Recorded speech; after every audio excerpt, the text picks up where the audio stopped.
Bom, boa tarde para todo mundo. Bem-vindos novamente ao curso Introdução ao Pensamento Científico.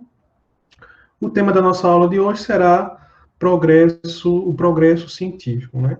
Então, quando a gente fala em progresso na ciência, parece ser uma discussão um pouco banal, porque do nosso ponto de vista parece ser lógico que a ciência ela vem progredindo no decorrer do tempo, né? Progredindo no sentido de que ela se aproxima cada vez mais da verdade, no sentido de descrever cada vez melhor a realidade. Porém, isso não é tão lógico assim do ponto de vista histórico ou mesmo do ponto de vista filosófico. Então, existem muitas discussões hoje na história e filosofia assim, que tratam justamente dessa discussão, né? Se a ciência ela progrediu no decorrer do tempo ou se ela não progrediu. Então, o que a gente vai tentar discutir hoje é um pouquinho dessa discussão que vem sendo feita no decorrer da história da ciência. Tá? Será que a ciência realmente progride em direção à verdade? Então, a gente vai debater isso hoje. Bom, então, o que é que a gente viu nas últimas aulas, né? A gente falou muito sobre as mudanças que ocorrem no mosaico científico. Quais são essas mudanças? Lembrando o que é um mosaico, né? O mosaico ele é formado pelas teorias que a gente aceita e pelos métodos que a gente utiliza. Então, a gente viu nas últimas aulas que essas teorias elas mudam no decorrer do tempo e a gente também viu que os métodos que a ciência utiliza, eles também mudam no decorrer dos tempos. Então, por mais que uma teoria ela seja aceita, por mais que ela tenha obtido sucesso, mesmo assim, ela pode acabar sendo rejeitada. Por exemplo, a física aristotélica, que é a cosmologia aristotélica, elas ficaram no mosaico científico durante, vamos colocar aí, mais de 1000 anos.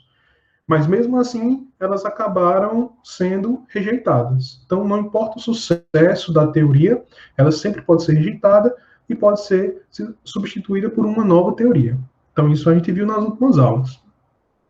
Então, uma vez que mesmo essas teorias que são consagradas pelo tempo, mesmo elas que obtiveram muito sucesso, podem ser rejeitadas, como é que a gente pode afirmar, então, que as teorias atuais, elas conseguem descrever o mundo? Tá? Então, se as teorias elas sempre podem mudar, como é que a gente consegue dizer que as teorias atuais são melhores que as passadas? Então, a gente vai começar discutindo essa pergunta. Nossas melhores teorias científicas descrevem corretamente a natureza do mundo externo. Quando eu digo natureza do mundo externo, eu digo independente da nossa mente. O que é que eu quero dizer com independente da nossa mente? Lembre-se lá da nossa segunda aula, quando a gente discutiu a questão do conhecimento absoluto. Quando a gente discutiu essa questão, nós vimos alguns problemas que existiam nas ciências empíricas para você dizer que um conhecimento era absoluto, no sentido de que ele conseguia descrever perfeitamente a realidade. Bom, então, lembre-se que a gente fez uma diferenciação das coisas como elas são, na realidade, ou seja, de forma objetiva, independentemente da nossa mente, ou seja, as coisas como elas são, sem ter ninguém para observar elas, tá? Então, isso é uma coisa. Deixa eu aceitar o pessoal que está chegando aqui. Outra coisa são as teorias, são esses fenômenos como a gente os observa. Então, as coisas elas aparecem para nós, na nossa mente, através de experimentos e observações.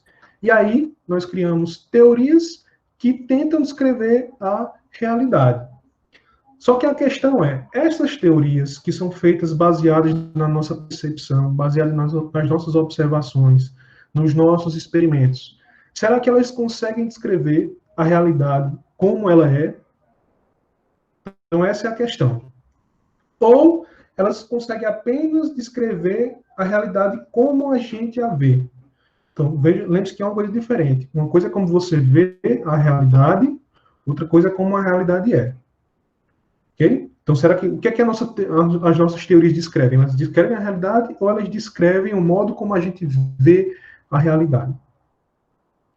Então, essa questão de que nossas teorias atuais, se elas descrevem ou não corretamente o mundo, né, a realidade, novamente, tem duas respostas possíveis.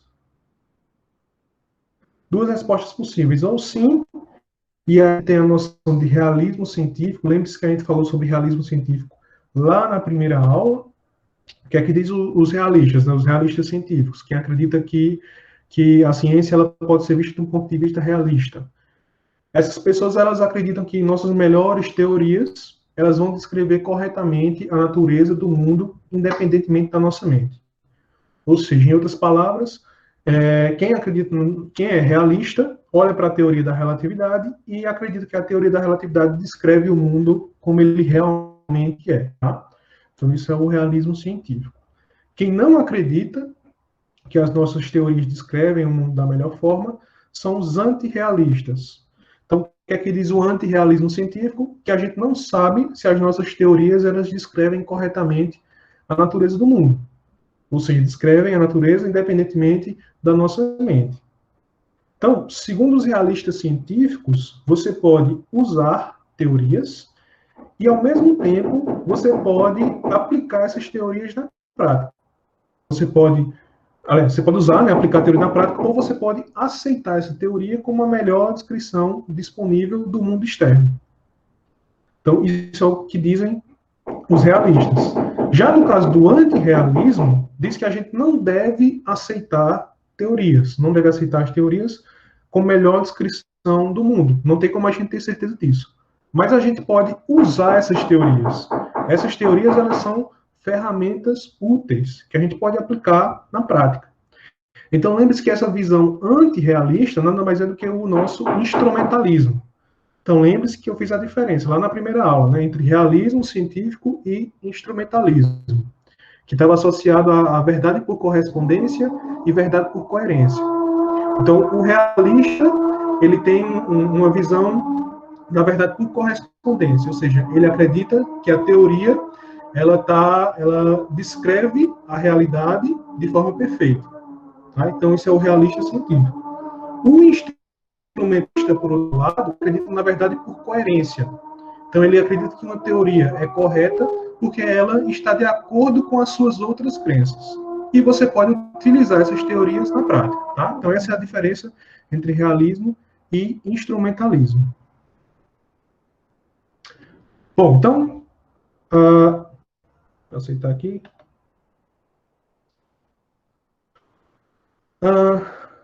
O realismo científico ele pode ser dividido em dois tipos de realismo: o realismo estrutural e o realismo de entidade. Então, realismo científico, né, que acredita que nossas melhores teorias descrevem corretamente a natureza do mundo, pode ser o realismo estrutural.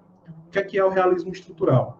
O realismo estrutural ele vai nos dizer que, embora nossas teorias sobre a natureza das entidades inobserváveis, né, ou seja, entidades que a gente não consegue observar, elas possam ser falsas. Então, por exemplo, será que um átomo, o conceito de átomo, ele está correto? O conceito de carga elétrica está correto? O realismo estrutural diz que esses conceitos eles podem estar errados. Mas as relações entre os átomos, as relações entre as cargas elétricas, as relações entre as massas, tá? Essas relações, elas que são verdadeiras. Ou seja, essas relações, elas não mudam no decorrer do tempo. Já o realismo de entidade diz exatamente o contrário. Então, segundo o realismo de entidade, é o nosso conhecimento sobre as entidades que é verdadeiro. Então, o átomo, como eu concebo hoje, vai ser sempre o conceito verdadeiro. Então, no futuro, o átomo ele vai continuar sendo exatamente da forma com que eu concebo ele hoje. O conceito de massa vai ser sempre o mesmo. O conceito de carga elétrica vai ser sempre o mesmo. Enquanto as relações entre essas coisas é que elas podem mudar. Tá? Então, a relação entre duas cargas elétricas, por exemplo, a força elétrica, essa relação ela pode se mostrar errada no futuro. Ou a lei de gravitação de Newton pode se revelar errada no futuro. Tá? Então, essas coisas é que podem mudar. Então, aqui a gente tem a diferença do realismo estrutural e de entidade. Vamos começar analisando o realismo estrutural, tá? Então, considere aqui essas esferas como sendo as entidades, e esses palitinhos que ligam as esferas são as relações entre as entidades. Ok?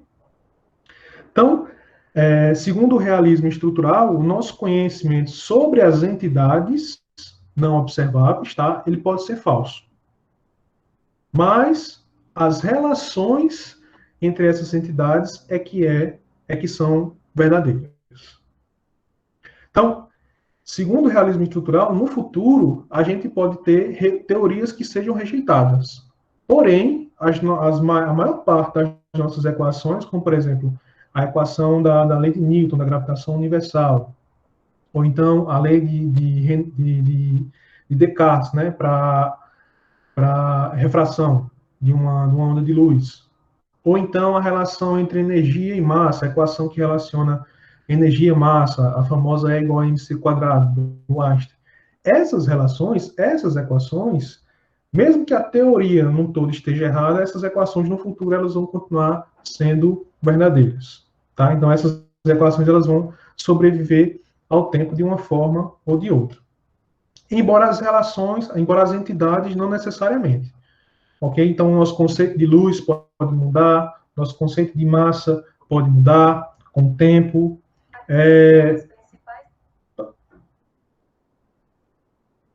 Nosso conceito de massa pode mudar com o tempo, nosso conceito de energia pode mudar com o tempo, tá? Mas as relações entre eles não vai ser modificado.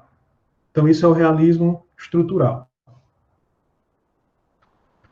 O outro tipo de realismo, o realismo de entidade, né? O realismo de entidade acredita que as nossas entidades não observáveis é que são verdadeiras, que nunca vão mudar. Então, nesse tipo de realismo, são as relações entre as entidades que são falíveis. Mas o conhecimento sobre as entidades em si, esse conhecimento ele vai ser sempre verdadeiro. O que é que isso quer dizer, né? Que as entidades que a gente aceita hoje, elas permanecerão sempre aceitas com o tempo. Então, por exemplo, molécula. A gente aceita que os átomos se juntam para formar moléculas, né? Então, a gente aceita a própria existência dos átomos. Então, átomos e moléculas são entidades atuais, são entidades da ciência contemporânea. Segundo o realismo de entidade, essas entidades elas continuarão valendo com o tempo. Então, nosso conceito de molécula, nosso conceito de átomo sempre será o mesmo. Nosso conceito de próton, nosso conceito de quark, tá? Então, as entidades é que são verdadeiras. As relações entre elas, não necessariamente. Então, as relações entre essas entidades podem mudar com o tempo. Então, você já deve ter percebido que tanto o realismo estrutural quanto o realismo de entidade, ele parece ter alguns problemas, né? Se você já estudou um pouquinho, se você já leu um pouquinho sobre a história da ciência, você consegue provavelmente pensar em exemplos aí que vão de encontro ao realismo de entidade e de encontro ao realismo estrutural. Vamos ver algum desses exemplos agora, tá? Então, começando pelo realismo estrutural. A gente sabe, é um fato histórico, que o nosso conhecimento sobre as relações entre as entidades, ele muda no decorrer do tempo. Então, voltando à nossa linha do tempo, voltando para 1600, vamos analisar a física aristotélica, como é que ela explicava um tipo de movimento, tá? Então, considere aqui que a gente tem um arqueiro, esse arqueiro ele vai lançar uma flecha com seu arco. Ok. Então, como é que a física aristotélica iria avaliar esse fenômeno, né? Iria avaliar essa situação. Segundo a física aristotélica, o arqueiro ele está aplicando uma força na flecha, né? Com um arco, ele vai aplicar uma força, essa força eu vou chamar de F, e o meio tem uma certa resistência. Vai ter uma certa resistência ao movimento. Essa resistência eu vou chamar de R.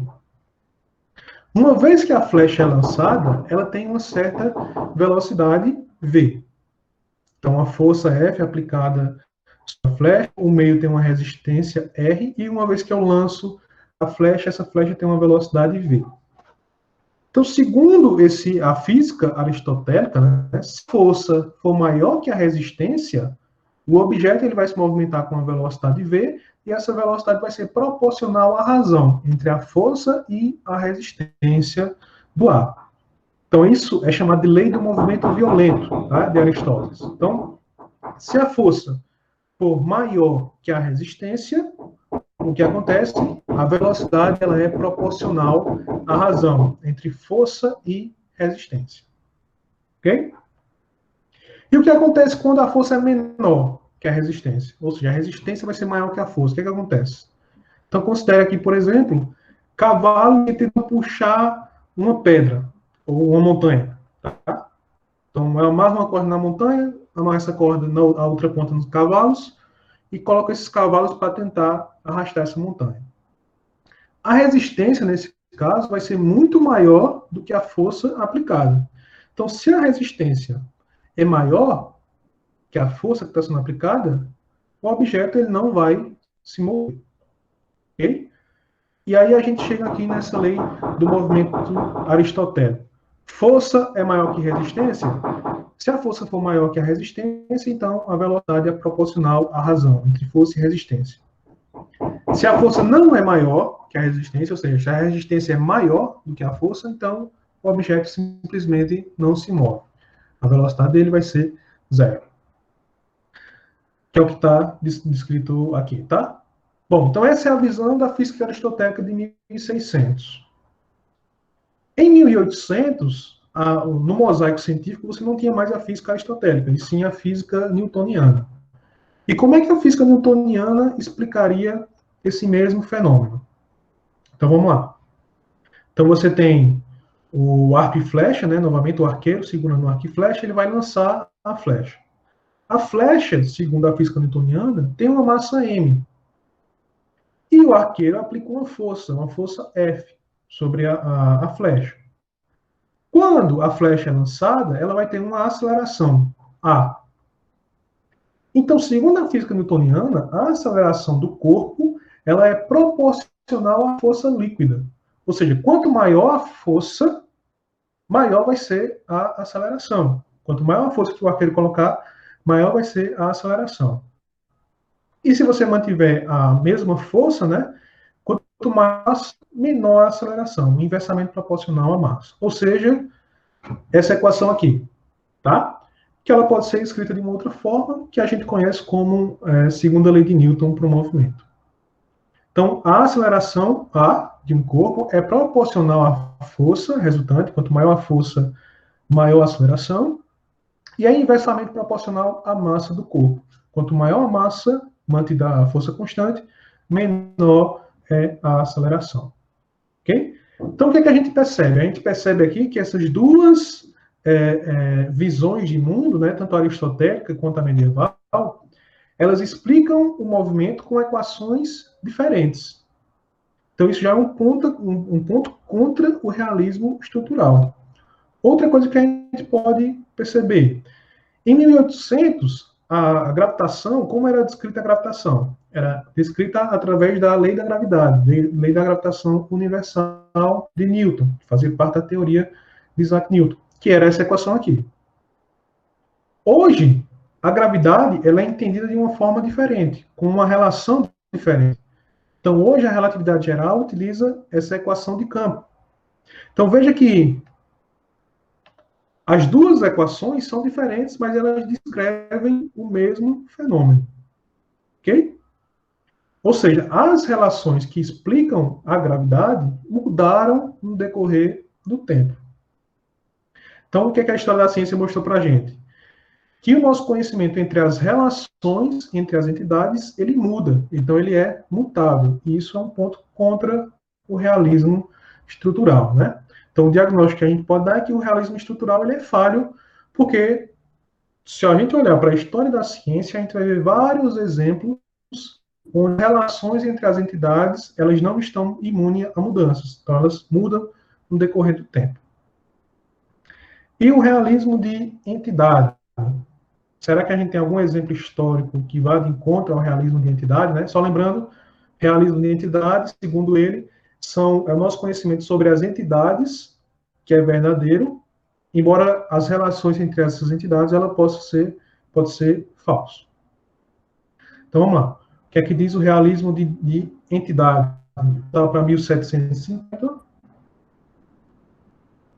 E em 1750, a teoria que explicava a combustão dos corpos é a teoria do flogisto. O que é que diz essa teoria do flogisto?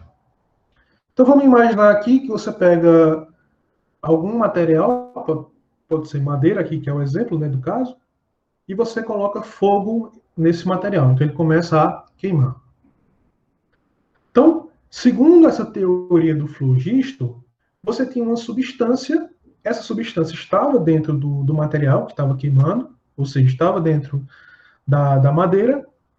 Quando ele começava a entrar em combustão, né, quando a madeira começa a queimar, o flogisto começa a sair da madeira e começa a ir para o ar.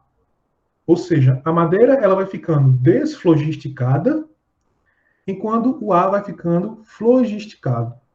Então, a madeira vai perdendo flogisto, enquanto vai rendendo flogisto. Então, era assim que a combustão era explicada segundo a teoria do flogisto. Né? Então, uma substância ela entrava em combustão, e quando ela entrava em combustão, ela perdia o flogisto, ou seja, ela tornava flogisticada, e o ar que estava ao redor dela recebia esse flogisto, ficando flogisticado. Então, assim era explicado a combustão por volta de 1750. Hoje, o que é que a gente aceita para uma explicação da combustão? Com certeza não é mais a teoria do flogisto. Então, a gente deixou de acreditar nessa entidade chamada flogisto. Como é que a gente explica a combustão hoje? Para explicar a combustão, nós precisamos da química, né? Da química contemporânea. Então, como é que a química explica a combustão? Então, segundo a química, uma substância, novamente aqui o mesmo exemplo da madeira queimando, tá? Uma substância, que no caso é a madeira, que pode ser formada, que é formada, aliás, por carbono, alguma quantidade de carbono, alguma quantidade de hidrogênio, alguma quantidade de oxigênio, tá? Quando você tem, quando essas substâncias, elas começam a realizar uma reação química através do oxigênio, o oxigênio vai funcionar como combustível dessa reação química, então ocorre uma reação desses materiais, cujo combustível é o oxigênio, você vai formar outros tipos de moléculas. Então, uma vez que a combustão ela começa a ocorrer, você tem a transformação daquele carbono, daquele hidrogênio, daquele oxigênio, você vai ter a transformação daquilo em outro tipo de molécula. Por exemplo, dióxido de carbono e vapor de água. Outro exemplo aqui, os elementos aristotélicos. Então, lembrando lá que em 1600, a visão de Aristóteles era que todos os materiais, todos os objetos que estivessem na região abaixo, né, da Lua, na região sublunar, todos esses objetos eles seriam formados pelos quatro elementos: fogo, terra, ar e água, ou alguma combinação desses elementos. Hoje a gente não acredita mais nisso, né? Então hoje a gente acredita em quê? Que todas as partículas, todos os objetos, todas as forças, as ondas, enfim, todo tipo de coisa é formado apenas pelas partículas que compõem o modelo padrão. Então note que houve uma diferenciação, né? As entidades que eram aceitas para explicar os fenômenos antes, em 1600, são completamente diferentes das entidades que a gente utiliza hoje para explicar esses mesmos fenômenos. Ou seja, as entidades mudaram no decorrer do tempo. E se as entidades mudaram, é porque o realismo de entidade ele também é falho, né? Então, entidades cuja existência nós aceitamos hoje em dia têm pouco em comum com as entidades que a gente aceitava no passado. Ou seja, o realismo de entidade ele também acaba se mostrando falho. Porque ali, se a gente olhar para a história da ciência, da mesma forma que a gente olhou no caso do realismo estrutural, se a gente olhar para a história da ciência, a gente vai ver que existem muitos exemplos que contraem o realismo de entidade, que mostram que nossas entidades que já foram aceitas, elas não são mais aceitas atualmente. Okay? Provavelmente as entidades que a gente aceita hoje também não serão aceitas no futuro. Então, a ideia de realismo científico, né, novamente, o que é o realismo científico? A ideia de que nossas melhores teorias científicas, elas descrevem corretamente a natureza do mundo. Isso está errado do ponto se a gente olhar as falhas do realismo estrutural e as falhas do realismo de entidade. Então, para tentar se adequar a essas falhas, a gente pode pensar em falar em algum tipo de realismo científico seletivo, que em vez de selecionar teorias, selecione apenas alguns aspectos das teorias que sejam verdadeiros. Então, o que é que diz o realismo científico seletivo? Que, embora, estritamente falando, né, todas as teorias elas sejam falsas, no sentido de que elas não conseguem descrever com 100% de certeza a realidade, existem alguns aspectos dentro dessas teorias que são verdadeiros. Porém, esse argumento, essa abordagem, ela também é falha. E ela é falha por conta de alguma coisa que a gente já viu também na nossa segunda aula, que foi o nosso conceito de falibilismo. Lembrando o que é que diz o falibilismo, né? Que nenhuma proposição sintética é infalível. Lembre-se da diferença entre proposições sintéticas e proposições analíticas. As proposições analíticas são aquelas proposições da ciência formal, onde é possível você adquirir conhecimento absoluto. E as proposições sintéticas são as proposições do conhecimento empírico. E segundo o falibilismo, o conhecimento empírico ele não pode ser absolutamente correto. Então, de acordo com a ideia de falibilismo, a ideia de realismo científico, mesmo o realismo científico seletivo, ela parece estar errada, tá? Então, nosso diagnóstico aqui é que a abordagem seletiva do realismo científico é incorreta, pois qualquer parte das nossas teorias, segundo o falibilismo, pode ser mostrada como sendo falsa no futuro. Okay? Então, a nossa pergunta inicial, que as teorias científicas descrevem corretamente o mundo externo, essa pergunta, será que as teorias científicas descrevem corretamente o mundo externo? Isso aqui, essa pergunta é falsa, porque a gente já viu pela ideia de falibilismo, né, que isso não pode ser verdadeiro. Então a gente tem que mudar essa pergunta. Então a pergunta que eu vou fazer agora é: será que a ciência realmente progride em direção à verdade, mesmo que essa verdade nunca seja alcançada? Mas será que as teorias atuais são melhores que as teorias do passado? No sentido de conseguir descrever melhor a realidade, a natureza? Ok? Então a gente vai começar a discutir essa questão agora. Antes da gente continuar, alguém tem alguma dúvida? Alguém tem alguma pergunta para fazer? Se tiver, pode fazer agora.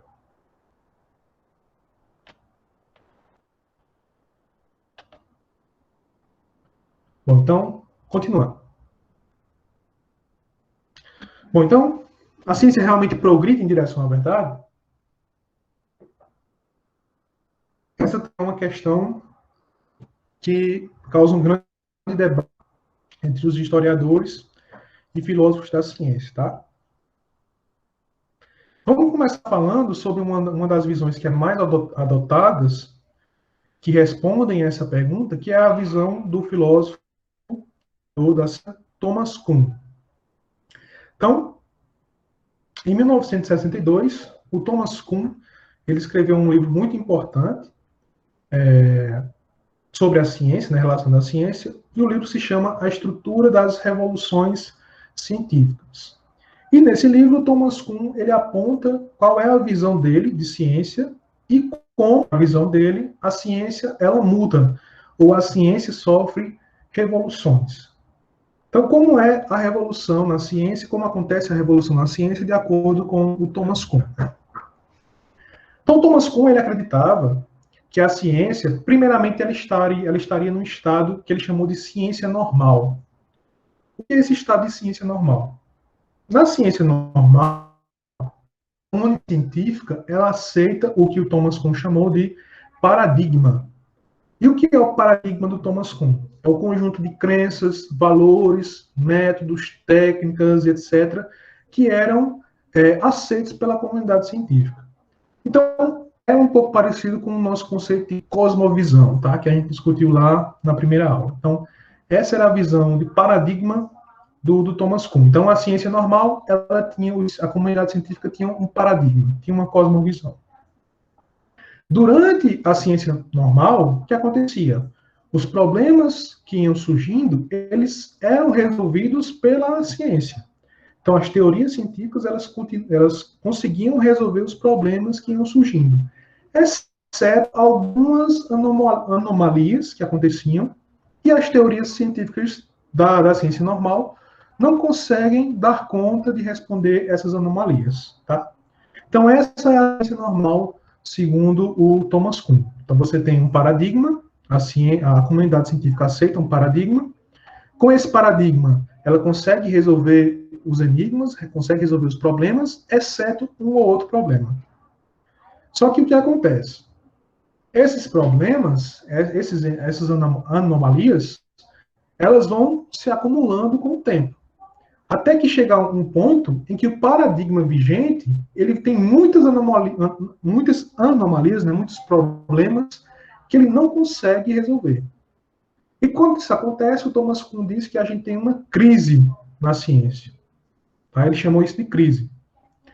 Então você tem uma crise onde o paradigma não consegue mais resolver os problemas. Para resolver os problemas, então, você tem que ter o que o Thomas Kuhn chamou de uma ciência extraordinária. Então, a ciência extraordinária do Kuhn, segundo ela, você vai ter novas teorias. Essas novas teorias, elas são incompatíveis com o paradigma vigente. Só que, mesmo sendo incompatíveis, elas conseguem resolver as anomalias que o paradigma vigente não consegue resolver. Então, surge uma nova ciência para resolver os problemas que a anterior não consegue. E quando isso acontece, quando essa nova ciência ela consegue resolver os problemas, consegue resolver anomalias, a comunidade científica vai aceitar essa nova ciência, aceitar os paradigmas dessa nova ciência. Então, a comunidade científica ela se adapta a um novo paradigma. E isso é o que Thomas Kuhn chamou de revolução científica. Quando você tem uma nova ciência com um novo paradigma, e essa nova ciência, com esse novo paradigma, é aceito pela comunidade científica. Aí você tem uma revolução científica, e depois que a revolução científica acontece, você volta para a ciência normal. Então veja que na visão do Thomas Kuhn de ciência, né, a ciência ela passa por processos cíclicos. Então sempre vai ser assim, sempre você vai ter ciência normal que vai sofrer uma crise. Essa crise vai ser necessária a criação de uma outra ciência, que é a ciência extraordinária, ou seja, novas teorias para resolver os problemas que surgiram na crise. Quando essas novas teorias forem aceitas, você tem uma revolução. Uma vez que a revolução acontece, você volta para a ciência normal. Ok? E assim continua sempre, segundo a visão do Thomas Kuhn. Bom, só que na passagem da revolução científica para a ciência normal, ou seja, no momento em que a comunidade científica aceita ou se adapta a um novo paradigma, acontece um problema que o Thomas Kuhn chamou de incomensurabilidade. Tá? Então, o que é que significa esse conceito de incomensurabilidade? Vamos tentar entender esse conceito, primeiro aplicando ele num caso da matemática, tá? Um caso mais simples matemático. Então, o que é a comensurabilidade e o que é a incomensurabilidade segundo a matemática? Então, vamos lá. O que é o conceito de comensurabilidade na matemática?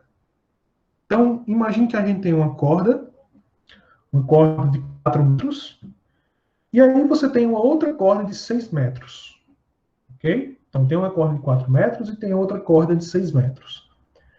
Note que eu consigo comparar essas duas cordas. Como é que eu consigo fazer uma comparação entre elas? Digamos que a gente tem uma régua que seja um padrão, e essa régua ela tem um tamanho de 2 metros. Então, se você pegar a corda de 4 metros, quantas réguas cabem dentro dessa corda? Você vai responder, né, logicamente, 2 réguas. Então, 2 réguas, você enfileirar, né, 2 réguas, uma depois da outra, isso equivale ao tamanho de 4 metros da primeira corda. E a segunda corda, que é uma corda de 6 metros. Quantos padrões de medida, ou seja, quantas réguas você consegue colocar nela? Logicamente, você deve responder que são 3 réguas, né? Então, no primeiro caso, no caso da primeira corda, eu consigo colocar 2 réguas, uma atrás da outra, e no caso da segunda corda, eu consigo colocar 3 réguas. Então, nesse sentido, a gente pode dizer que o tamanho das cordas, eles são comensuráveis, no sentido de que existe um terceiro comprimento que se divide uniformemente entre eles. Então, segundo o conceito comensurável, né, na matemática, os dois comprimentos eles vão ser comensuráveis se a proporção deles puder ser expressa na forma de um número racional. E o que é um número racional? É um número, uma razão, né, entre o número A e o número B, onde o número A e o número B são números inteiros. Então, por exemplo, no caso aqui das cordas, a gente teria, qual é a razão? A primeira corda, 4 metros, a segunda corda, 6 metros. Você pode simplificar isso, 2 terços. Ou seja, a primeira corda, ela é 2 terços da segunda corda. Se a segunda corda tivesse 8 metros, então a primeira corda seria metade da segunda corda. Tá? Então, nesse sentido, elas são comensuráveis. Ok? Que a proporção entre elas pode ser dada por um número racional. Que é a incomensurabilidade. Vamos lá. Que é incomensurabilidade. Vamos considerar que a gente tem um quadrado. Esse quadrado tem 1 metro de lado. Ok? Se eu pedir para você calcular a diagonal, o tamanho da diagonal desse quadrado, você vai aplicar lá o teorema de Pitágoras e vai descobrir que o tamanho da diagonal é raiz de 2 metros. Então, a lateral do quadrado, ela vale 1 metro, enquanto a diagonal dele vale raiz de 2 metros. Se você dividir o lado do quadrado pela diagonal do quadrado, isso não vai dar um número racional. Isso vai dar alguma coisa diferente de um número racional, que é o que a gente chama de matemática número irracional, tá? Então, ou seja, eu posso dizer também que não há um terceiro comprimento ou padrão de medida que se divida igualmente em 1 e raiz de 2. Portanto, na matemática, eu posso dizer que 1 e raiz de 2 são comprimentos que são incomensuráveis. Ok? Então, esse é o conceito de incomensurabilidade na matemática. A proporção entre a lateral e a diagonal não é um número racional. E esse conceito de incomensurabilidade ele foi trazido para as ciências empíricas. Né? O Kuhn e o Feyerabend, eles modificaram esse conceito e aplicaram ele nas ciências empíricas. Então vamos ver agora o conceito de incomensurabilidade segundo o ponto de vista do Thomas Kuhn. Então, o que é que o Thomas Kuhn falava sobre essa incomensurabilidade nas teorias científicas, né? Nos paradigmas científicos?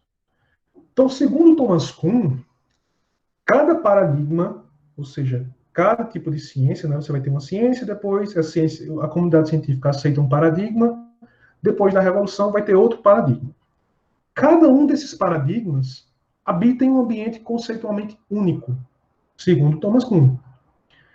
Então, nesse ambiente único, as entidades, elas também, as entidades e as relações vão desempenhar papéis únicos também. Dessa forma, seria impossível você ter uma proporção ou você ter uma comparação entre um paradigma que vem depois do paradigma com o paradigma anterior.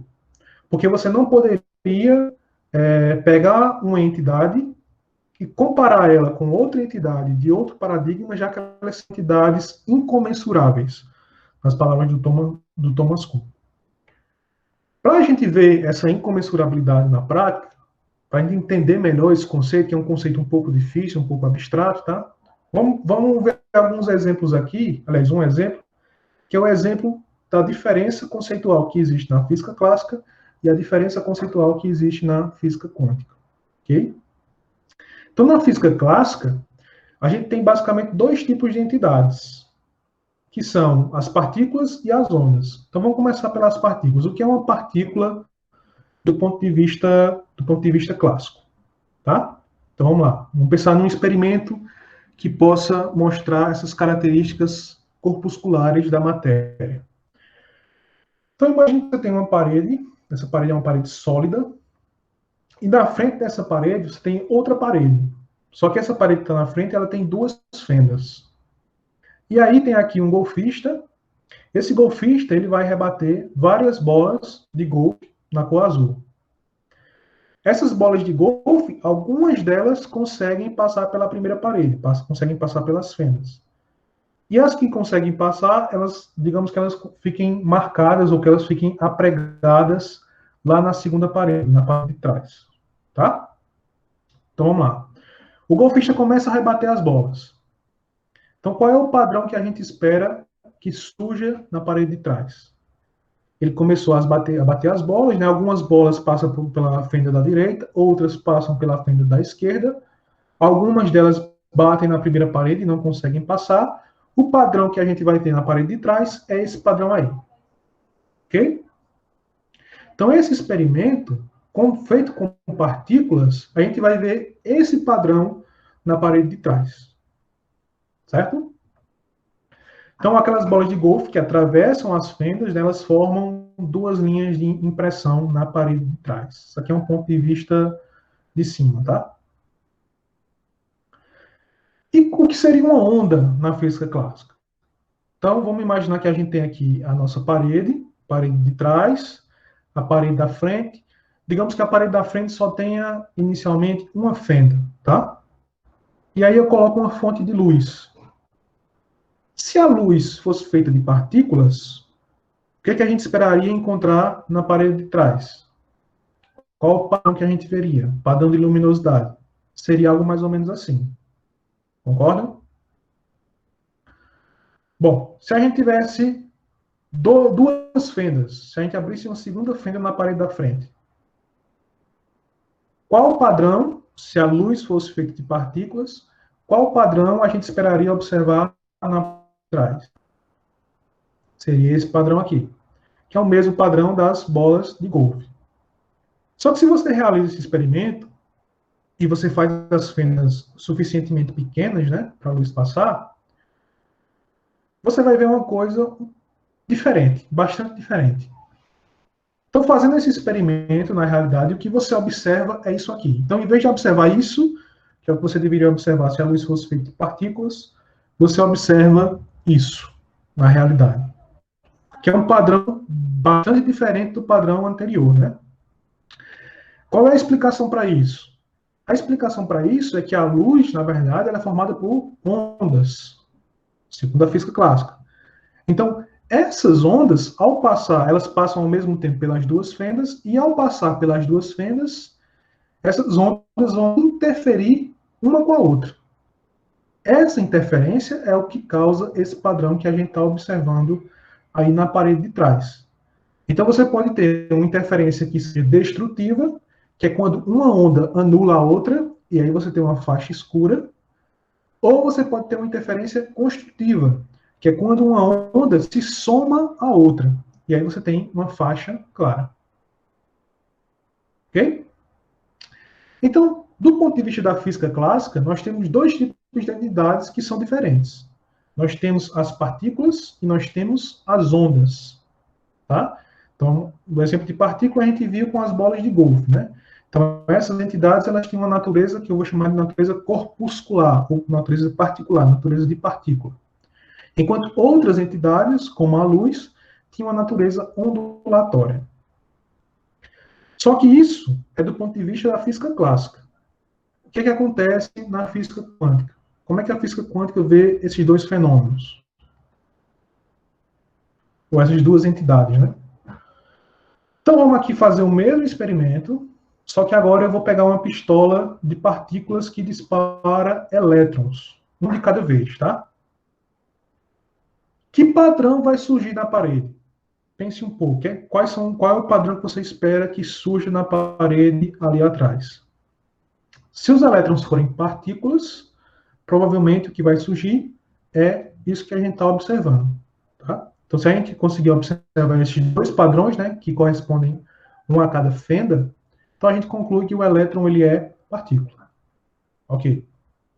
Essa é a visão de cima, né? Então, se esse for o padrão, então os elétrons são partículas. Parece simples, né? Se esse for o padrão, que é o que foi observado na realidade, os elétrons não podem ser partículas. Porque se a gente observa isso, isso é um padrão característico de uma onda. É um padrão semelhante a uma onda de luz. Então, os elétrons que deveriam se comportar como partículas, eles estão se comportando como uma onda. Então, fazendo esse experimento, a gente pode concluir que os elétrons são ondas, né?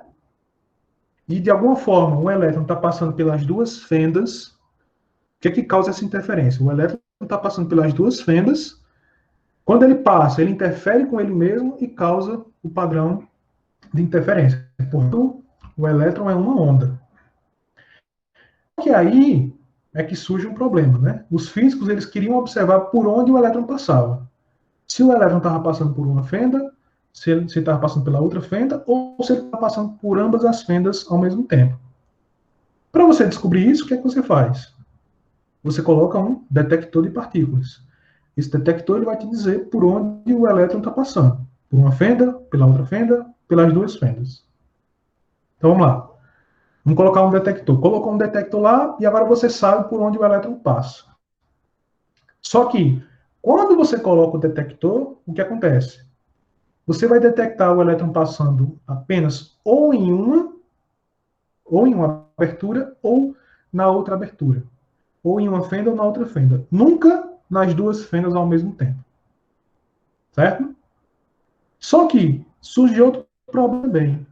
Quando você coloca o detector para saber por onde o elétron passou, né? Por qual das fendas o elétron passou, o padrão de interferência some. Ou seja, quando você só observa o que acontece lá na parede de trás, sem querer saber por onde o elétron passou, o elétron se comporta como onda. Então, nesse primeiro experimento, o elétron se comportou como onda. Quando você coloca um detector lá para saber por onde ele está passando, aí o elétron se comporta como partícula. Então, dependendo do experimento que você faz, uma hora ele se comporta como uma coisa, outra hora ele se comporta como uma outra coisa. Então, primeiro, recapitulando, né? Quando a gente tenta descobrir por qual fenda o elétron passa, aí ele vai passar sempre em uma das fendas, nunca em duas, ao mesmo tempo, né? E o padrão de interferência desaparece, ou seja, ele se comporta como partícula. Na presença de um detector, os elétrons se comportam como partículas. Sem um detector, ele se comporta como onda. Isso é o que a gente chama na física quântica de dualidade onda-partícula. Então, segundo a física quântica, toda a matéria, ou todas as entidades, elas têm tanto propriedades ondulatórias como propriedades corpusculares. Então, o que é a luz? O que é o fóton de luz? Ele é coisas, ele é uma onda e é uma partícula ao mesmo tempo. O que é um elétron? As duas coisas, ele é uma onda e ele é uma partícula. Se ele vai ser onda ou vai ser partícula, depende do experimento que você está fazendo. Então, em algumas situações, os elétrons se comportam como partículas, em outras situações, os elétrons se comportam como ondas. E se você pegar todas as partículas, né, do modelo padrão, você vai ver que elas têm esse comportamento que a gente chama de comportamento dual. Ora elas são ondas, ora elas são partículas. Ok? Só que, quando você compara agora isso com o conceito de partículas e ondas da física clássica, segundo o Thomas Kuhn, você tem aí uma incomensurabilidade. Tá? Então, na física clássica, você tem entidades que são ou partículas ou ondas. Não podem ser as duas coisas ao mesmo tempo. Já na física quântica, elas são ao mesmo tempo, elas têm ao mesmo tempo esse comportamento de onda e de partícula. Ou seja, os conceitos de partículas e ondas, como entidades distintas, ele não faz sentido na física contemporânea. Então a gente diz que esses dois conceitos, da física clássica e da física contemporânea, eles são incomensuráveis, tá? A partícula e ondas, do ponto de vista da física newtoniana, é incomensurável com a dualidade onda-partícula contemporânea. Então, segundo Thomas Kuhn, era por isso que você não podia comparar dois paradigmas. Mas é nesse sentido. Incomensurabilidade é que você analisar as coisas do ponto de vista, atualmente, né? Você analisar as coisas do ponto de vista partícula e onda não faz mais sentido. As duas coisas são uma partícula ou uma onda, ela vai ter os dois comportamentos. Então, o fóton, a luz, né, no caso, que antes a gente via como uma onda, hoje a gente vê como uma onda e como uma partícula. Então, não faz mais sentido você falar no fóton apenas como uma coisa ou apenas como outra coisa. Ele tem que ser levado em consideração sendo as duas coisas ao mesmo tempo. Okay? O mesmo vale para os elétrons, os prótons, enfim, etc. Então, voltando aqui, segundo o Thomas Kuhn, né, por conta de existir incomensurabilidade, não seria possível você comparar paradigmas, de forma a dizer qual se aproxima mais da verdade. Então, como utilizam conceitos diferentes, como utilizam linguagens diferentes, não dá para você fazer essa comparação. Porque é como se um estivesse tratando de uma coisa, enquanto o outro está tratando de outra coisa diferente. Tá? Então, a discussão de um fenômeno, por exemplo, o Thomas Kuhn levanta essa questão, né? Considere o mesmo fenômeno.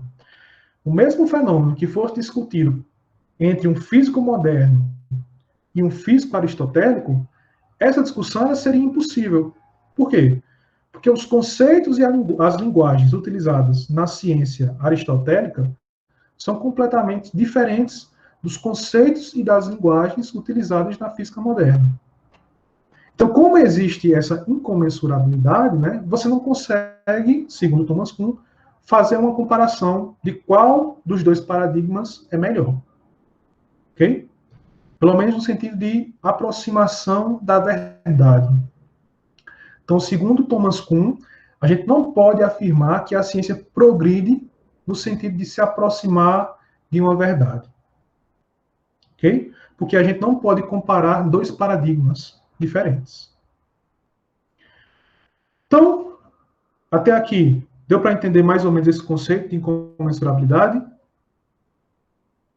Então, a incomensurabilidade, ela diz que você vai ter linguagens, você vai ter conceitos diferentes em cada paradigma. Ou seja, cada mosaico científico, ele vai ter seus próprios conceitos, ele vai ter, por exemplo, ele vai ter suas próprias entidades, vai ter suas próprias relações entre entidades, e não há, segundo a visão do Thomas Kuhn, uma forma de você poder comparar isso com outro mosaico anterior, ou com outro mosaico posterior. Tá? Então, esse é o conceito de incomensurabilidade. Mas essa incomensurabilidade, ela também recebe críticas, né? Recebeu críticas. Vamos ver algumas críticas a ela, tá? Então vamos voltar aqui ao caso do quadrado. Então o quadrado, ele tem os lados, né, iguais, e se eu comparar o lado dele com a diagonal, eu vejo que existe uma incomensurabilidade. Eu não posso escrever essa proporção na forma de número racional. Porém, mesmo que eles sejam incomensuráveis, isso não significa que eles não podem ser comparados. Então, se eu dividir 1 por raiz de 2, eu vou ter um resultado. Esse resultado ele só não vai ser uma proporção racional, né? Mas vai ser um número irracional. Então, mesmo sendo incomensuráveis, eu posso fazer essa comparação de alguma forma.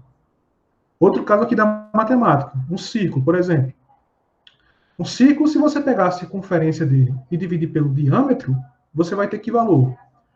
Você vai ter π, né? 3,14, 15, enfim. Que também é um número irracional, tá?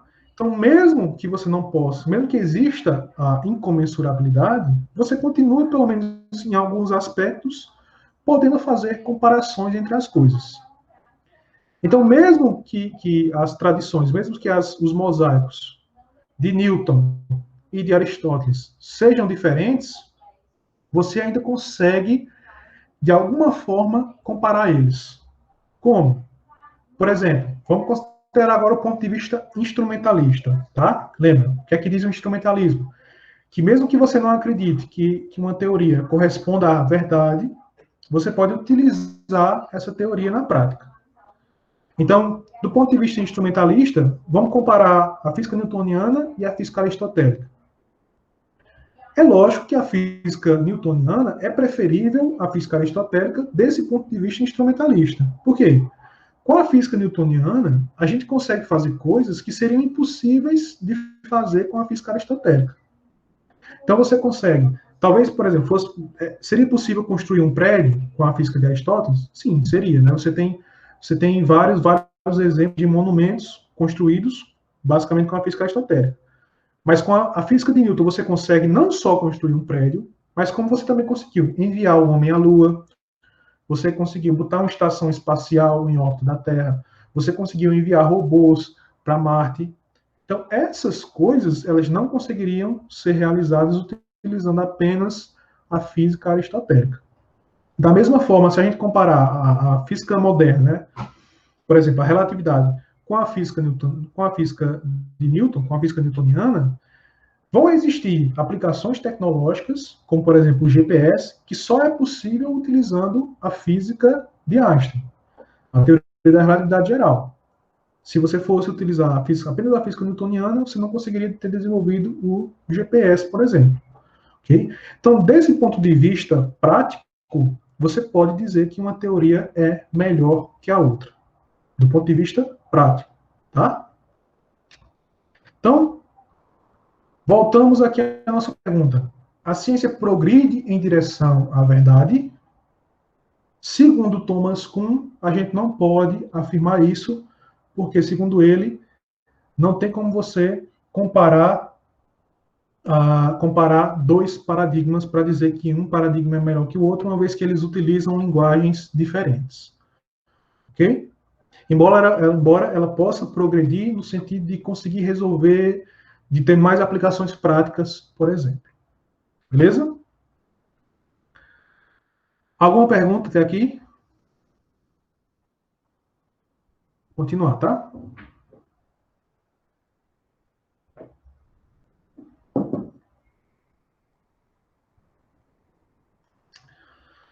Bom, então, essa é a visão do Thomas Kuhn. Não quer dizer que é a única visão relacionada ao progresso na ciência, tá? A gente vai discutir agora um ponto de vista diferente. Bom, então, será que as nossas teorias, elas sobre a realidade, né? Elas vão nos dar apenas diferentes imagens da realidade, sendo que nenhuma dessa imagem é melhor que a outra? Então, por exemplo, a física de Aristóteles, ela me dizia que a realidade era de um jeito. A física de Newton me diz que a realidade é de outro jeito diferente. E a física de Einstein me diz que a realidade é de um terceiro jeito diferente. Será que são apenas modos diferentes de ver a realidade? Ou será que elas melhoram gradualmente? Ou seja, será que a física aristotélica ela me dizia como funcionava a realidade? A física newtoniana me dizia um pouco mais como era que funcionava a realidade. E que a relatividade geral ela me diz um pouco mais ainda, ou seja, há uma melhora gradual na nossa compreensão da realidade. Se as teorias científicas elas forem apenas formas diferentes de você ver o mundo, de você olhar para o mundo, então a gente não pode dizer que há progresso, tá? Então não existiria progresso na ciência, no sentido de se aproximar da verdade. Agora, se as teorias elas melhoram gradualmente a nossa compreensão da realidade, então aí sim você pode falar que existe progresso científico e o mundo ele é conhecível pelo menos em parte. Então essa pergunta, né? A ciência realmente progride em direção à verdade? Para saber a resposta do outro ponto de vista, a gente precisa saber se as nossas teorias melhoram ou não melhoram gradualmente. Então vamos lá. Vamos ver como é que a ciência ela funciona, né? O que é que a gente faz na ciência? A gente tenta descobrir a estrutura do mundo em que a gente vive, concorda? A gente observa, faz experimentos para tentar descobrir como as coisas funcionam. A gente vai levantando hipóteses, a partir do que a gente observa, vai testando essas hipóteses e vendo se elas conseguem ou não explicar as coisas do mundo. Então, por exemplo, nós hipotetizamos a existência de diferentes tipos de força. Mesmo que a gente não observasse essas forças, mas nós hipotetizamos a existência dessas coisas não observáveis, a fim de explicar os fenômenos físicos. Então, por exemplo, para explicar a queda de uma maçã, eu precisei hipotetizar a existência da força gravitacional. A gente também hipotetizou a estrutura atômica. Então, ele pode dizer que o átomo ele deve ter certa estrutura, e se ele tiver certa estrutura, eu consigo explicar os fenômenos químicos. Por exemplo, eu consigo explicar as reações químicas. Eu hipotetizei que a teoria da evolução ela é de tal forma, de modo que eu consigo explicar como acontecem os processos biológicos e como uma espécie é criada e como uma espécie evolui. Tá? Então, a ciência realmente progride em direção à verdade. Novamente, duas respostas, né? Sim e não. A gente já viu uma resposta não, que é a tese sem progresso. A tese de progresso, que diz que a ciência progride em direção à verdade, ou seja, que nossas teorias elas estão cada vez mais corretas. E a tese sem progresso, que diz que simplesmente a gente não pode saber. A gente não pode saber se a ciência ela progride em direção à verdade ou não, tá? Que é basicamente a ideia do Thomas Kuhn. Bom, então, para tentar falar um pouco a favor da tese de progresso, eu vou apresentar aqui para vocês uma coisa chamada de argumento dos milagres, tá? Daqui a pouco vai ficar mais claro por que se chama argumento dos milagres, por que a gente tem um argumento dos milagres a favor da ciência, tá? Vai ficar mais claro daqui a pouco. Então vamos lá. O que é que diz o argumento dos milagres? Primeiro, é um fato histórico que a ciência tem sido empiricamente bem sucedida. Então, cada vez mais, nossos experimentos, eles conseguem fazer previsões mais complexas, né, previsões mais difíceis, e mesmo assim eles conseguem ser precisos e acurados nos resultados. Então, ao criar novas hipóteses sobre a estrutura interna do mundo, ao criar novas explicações, a gente vai aumentando o nosso poder preditivo geral. É isso que diz os argumentos dos milagres. Então, a gente cria hipóteses baseadas no que a gente, nas teorias que a gente já tem, e nos resultados que a gente vai obtendo.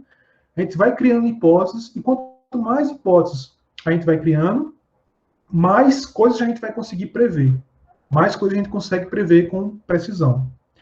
Por exemplo, vamos pegar aqui um exemplo clássico, que é o exemplo da relatividade geral. Então, nós criamos, o Einstein criou, né, essa teoria da relatividade geral, e a partir da teoria da relatividade geral, o Einstein conseguiu prever diversos fenômenos que ainda não tinham sido observados. Então, lembra que a gente falou na última aula sobre a questão do desvio da luz. Então, mesmo que isso nunca tivesse sido observado, a teoria da relatividade geral levava à previsão de que, se você tivesse um forte campo gravitacional, esse forte campo gravitacional desviaria a luz. Tá? Isso foi uma previsão, e essa previsão mostrou-se correta. Quando os experimentos foram feitos, as fotografias lá durante o eclipse foram realizadas, mostrou-se que os resultados estavam de acordo com aquilo que a teoria havia previsto. Mas só que não parou por aí, né? Por exemplo, a gente teve no ano de 2016, se não me engano, a descoberta das ondas gravitacionais. E as ondas gravitacionais, elas também haviam sido previstas pela teoria do Albert Einstein. Então, a teoria da relatividade geral, ela previu a existência dessas ondas gravitacionais, até então nunca detectadas, tá? Construiu-se um experimento para detectar essas ondas, e as ondas realmente foram detectadas. Um outro exemplo, ano passado você teve a primeira imagem, a primeira fotografia de um buraco negro. A imagem, essa fotografia do buraco negro, ela também estava de acordo aos modelos que haviam sido feitos anteriormente, né, para comparar. Então, eles pegaram a relatividade geral, criaram um modelo de como deveria ser a foto, e aí tiraram a fotografia. Quando eles compararam, eles viram que batia, estava de acordo com o que a teoria da relatividade tinha previsto. Então, note que esses novos fenômenos, o desvio da luz, as ondas gravitacionais, a fotografia de um buraco negro, né, a imagem do buraco negro, isso não poderia ter sido previsto utilizando, por exemplo, as leis de Newton. Então, as leis de Newton elas não conseguiriam fazer essa previsão tão correta, tão precisa, tão acurada, como a teoria da relatividade geral de Einstein fez. Tá? Então, o número de fenômenos que a gente pode prever e manipular, ele vai aumentando constantemente, segundo o argumento dos milagres. Mas ainda segundo esse argumento, o mundo dos fenômenos, Ou seja, o mundo das observações, o mundo das experiências, que é aquele mundo que está na nossa mente, ele não pode ser totalmente desconectado da realidade. A realidade, ela tem que, de alguma forma, afetar o que a gente observa, afetar nossas experiências. Mesmo que as observações e as experiências não estejam 100% de acordo com a realidade, os resultados delas são afetados, de alguma forma, pela realidade. Portanto, se a gente está aumentando o número de previsões, o número de previsões corretas, com novas previsões que seriam impossíveis com teorias anteriores, então, segundo o argumento dos milagres, a gente progride na direção da verdade. Porque a gente está aumentando o número de previsões corretas que a gente faz. E aí, resumindo, para a gente entender por que chamado de argumento dos milagres, né? O argumento dos milagres ele se baseia em duas premissas principais. Primeiro, sucesso empírico da ciência. Então, é um fato, a gente sabe que a ciência ela tem sido empiricamente bem sucedida. Ou seja, as observações e os experimentos, eles têm nos levado a fazer cada vez mais novas previsões de novas teorias, né? E essas previsões das novas teorias se tornam cada vez mais precisas e acuradas. Então, isso é um fato em que o argumento dos milagres se baseia. O outro é que a realidade ela tem que afetar de alguma forma os fenômenos. Então, o mundo dos fenômenos, né, o mundo das observações, o mundo dos experimentos, tem que ser de alguma forma afetado pelo mundo externo. Partindo dessas duas ideias, o argumento dos milagres nos leva à tese do progresso. Então, a ciência tem progredido para a verdade, em direção à verdade, mesmo que ela nunca chegue na verdade completa, mas ela progride sempre em direção à verdade. E as nossas explicações, que são fornecidas pelas teorias científicas, elas estão ficando cada vez mais corretas. Por quê? Se não fosse assim, se as nossas teorias estivessem longe da verdade, então todo o sucesso que a gente teve, todas essas previsões que a teoria do Einstein fez, o desvio da luz ser previsto e ter sido observado, as ondas gravitacionais terem sido previstas e depois observadas, a imagem do buraco negro ter sido prevista e depois observada, tudo isso seria coincidência, se não fosse assim. Ou seja, se as teorias estivessem longe da verdade, todo esse sucesso teria sido um milagre. Daí o nome do argumento, né? Argumento dos milagres. Tá? Então, finalizando, o que é que o argumento dos milagres diz? Como as nossas teorias elas se tornam cada vez mais precisas e mais acuradas em suas previsões, isso só pode indicar que gradualmente a gente descobre a estrutura interna do mundo, ou seja, gradualmente a gente está chegando mais próximo da verdade. Senão, todo o nosso resultado empírico teria sido fruto apenas de uma coincidência absurda ou de um milagre, né? Como o próprio nome do argumento diz. Então, a física aristotélica, ela conseguia descrever o mundo em certos aspectos, porém, a física newtoniana, ela fez com que a gente se aproximasse mais da verdade, que a gente se aproximasse mais do conhecimento do mundo como ele realmente é. E a física de Einstein fez com que a gente se aproximasse mais ainda do que a física newtoniana. E provavelmente teorias do futuro vão fazer com que a gente se aproxime cada vez mais e mais da verdade. Tá? Então, a ciência realmente progride em direção à verdade se você utiliza o argumento dos milagres, sim. Então, segundo o argumento dos milagres, a ciência se aproxima cada vez mais da verdade. Ok?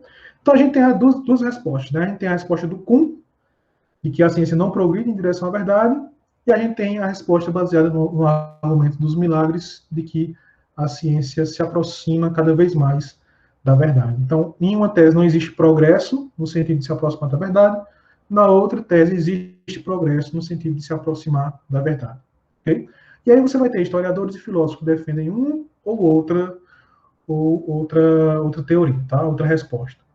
Claro, se você perguntar a um cientista, a gente sempre vai dizer, né, que a ciência realmente progride em direção à verdade. A gente sempre vai afirmar isso, tá? Mas dentro da filosofia, dentro da história da ciência, existe essa discussão ainda. Ok? Nas próximas aulas, tá? Nas últimas 3 aulas, a gente vai focar na diferença entre ciência e pseudociência. Então, na próxima aula, particularmente a aula da próxima quinta-feira, a gente vai focar no caso da astrologia. Então, a gente vai fazer um estudo de caso, digamos assim, da astrologia. Eu gosto de falar que a astrologia é minha, se isso é possível, né? Mas que é a minha pseudociência favorita, tá?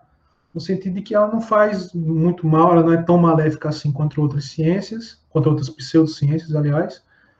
E, como a gente vai ver, o fato, o desenvolvimento histórico da astrologia, como ela foi aceita no mosaico aristotélico medieval, ele é bastante interessante, ok? E se vocês perguntar, né, você tem grandes cientistas ou filósofos naturais que influenciaram muito a ciência de hoje. Por exemplo, o Tycho Brahe, você tem, por exemplo, Kepler. E esses cientistas, eles acreditavam na astrologia, eles utilizavam a astrologia. Então, possivelmente, né, os motivos que levavam esses grandes cientistas, essas grandes mentes, a acreditar na astrologia, até como o próprio Ptolomeu, que foi um dos fundadores da astrologia, né, não são motivos banais. Tá? Então, a gente vai estudar na próxima quinta-feira os motivos que levaram a astrologia a ser levada ao ponto, levada até um mosaico científico, né? Ser considerada ciência do ponto de vista aristotélico. Ok? E depois a gente vai ver por que a gente não aceita mais a astrologia atualmente dentro do mosaico científico. Isso vai ficar para outra aula da semana que vem. Sim, então, as referências, tá? Novamente vão estar lá, vou postar depois, no Classroom.